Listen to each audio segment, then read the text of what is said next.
হ্যাঁ এত উন্নতি হয়েছে। হ্যাঁ যাও যাও যাও ওখানটা যাও, মালটাকে নিয়ে ওটাকে গেলে ধরা পড়ে যাবে। এই মালটাকে বিক্রিটা আগে ওইদিকে হাত উঠে এখন তো বন্ধ হয়ে গেছে। এখন দেখি এখানে লুকাচুপি করে বিক্রি করতেছিল। লুকাচুপি করে বিক্রি করতেছিল। আগে কোন জায়গায় হতো না? আগে ওই যে গাছের গোড়ায় হতো।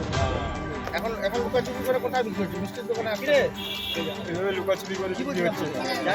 তার মানে রেশন বিক্রি করে নেশা করতে হবে, এরকম সমস্যা তৈরি হচ্ছে। দামের জন্য আমি নিই নাই দাদা। আজকে যে রেশনটা বিক্রি করলে কেন? বাড়ির লোকের খাবার সরকার দিচ্ছে, যেই টাকাটা বিক্রি করলে কেন? বিক্রি করলাম পয়সার দরকার। পয়সাটা কিসের জন্য দরকার? বাড়িতে কি চাল ডাল কিছু নাই? চাল ডালটা বিক্রি করলে কেন? সরকারি খাবার বিক্রি করলে কেন? তুমি বলো। এই এটা কি বিক্রি করে নেশা করতে এসেছিলে? নাম কি? নাম কি নাম?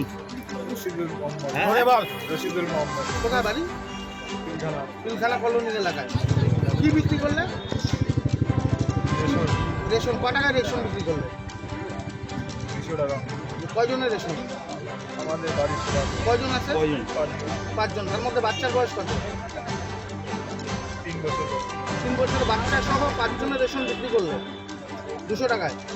3 জনের রেশন দিছে আর 2 জনের কার্ড বন্ধ আছে। বন্ধ আছে। 3 জনের রেশন বিক্রি করে দিল কেন? পয়সার দরকার। কিসের জন্য পয়সার দরকার? পয়সা নেই হাতে। কি দরকার? পয়সাটা কিসের দরকার? করতে সেটা বল। হ্যালো। কি কারণে বিক্রি? জয়নুল কাকার বাড়ি। কি কারণে বিক্রি? কাটটাট বেচে বলো, কাটটাট। পয়সাটা কি কাজে লাগবে? পয়সাটা কি টাকা নিয়ে কি করতে এসেছিলে? কি করতে এসেছিলে টাকাটা নিয়ে? সত্যিটা বল। কি করতে এসেছিলে টাকাটা নিয়ে? আমি কিনতে আসি না দাদা, আমার বাপনাটাও কিনতে আসছিল। কি কিনতে? চুটকা। হ্যাঁ? চুটকা কি? চুটকা। ওটা কি জিনিস? টাইটেল কি? চুটকা রায়। এই যে তুই এখানে 200 টাকা পেলে এটা দিয়ে ব্রাউন সুগার কিনলে সারাদিনের নেশা হয়ে যাবে? 200 টাকা পাওয়া যায় না দাদা। কয় টাকা পাওয়া? বাকি টাকা কয় টাকা লাগবে? আর কয় টাকা লাগবে? 500 দিয়ে কিনছি। 500 টাকা দিয়ে কিনছো, তার মধ্যে দেখুন, সর্বপ্রথমে আমি এই এলাকার যুবকদেরকে ধন্যবাদ জানাই যে আমি দীর্ঘদিন ধরে এই এলাকায় ব্রাউন সুগারের বিরোধিতা করে এসেছি এবং বর্তমানে এখানে 60 জনের একটা টিম তৈরি হচ্ছে, যার মধ্যে 45 জন পুরুষ এবং 15 জন মহিলা। এরা প্রতিনিয়ত এক প্রকার বলতে পারেন পাড়াকে রাত পাহারাদার।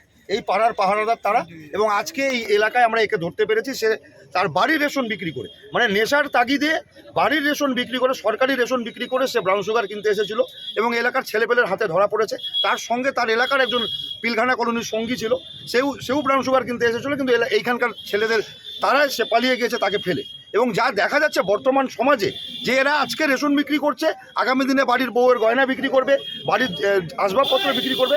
এটা দীর্ঘদিন ধরে চলে আসছিল জলপাইগুড়ি শহরে এবং বিশেষত এই এলাকায়, স্টেশনের এলাকায়। এই এলাকায় দীর্ঘদিন ধরে ব্রাউন সুগারের একটা স্বর্গরাজ্যে পরিণত হয়েছিল। কিন্তু গত 4 দিন ধরে এই এলাকার যুবকরা যেভাবে একের পর এক এই যে নেশার কারবারিদের ধরছে এবং তাদের বিরুদ্ধে প্রতিরোধ করে তুলেছে, তার ফলে আমি মনে করি যে এই অভিযান যদি সর্বক্ষণ সারা বছর চলতে থাকে, তাহলে জলপাইগুড়ি শহর থেকে নেশার সামগ্রী বিক্রি আমরা বন্ধ করতে পারবো।